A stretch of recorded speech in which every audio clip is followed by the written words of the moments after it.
Most welcome, Your Excellency and the First Lady. Moye. May I have the woman MP for Koboko District and the Imam?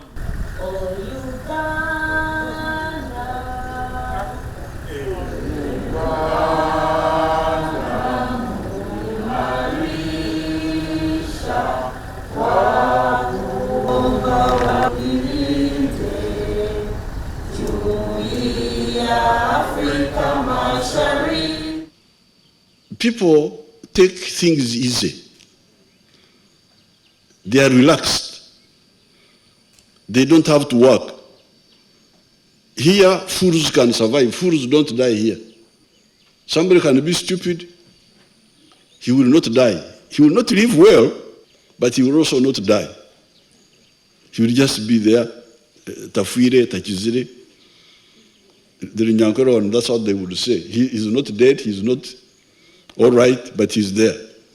And even today, you can imagine with modern medicine, the population of Africa now is 1.3 billion.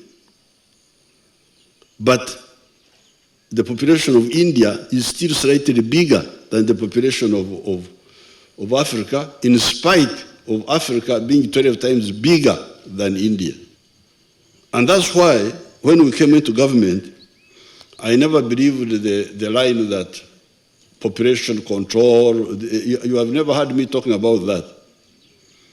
For me, I said, Muzare, you just, the NGOs were not happy with me, but I'm not convinced that the problem of Africa is population. In fact, the problem of Africa has been underpopulation.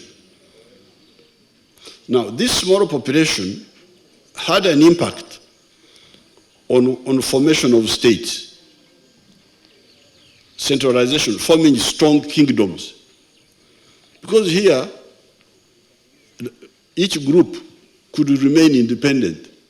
And I quote examples here, where small groups live alone, although they are similar, they speak the same language, but they didn't see the importance of having very strong kingdoms, because each one could live separately.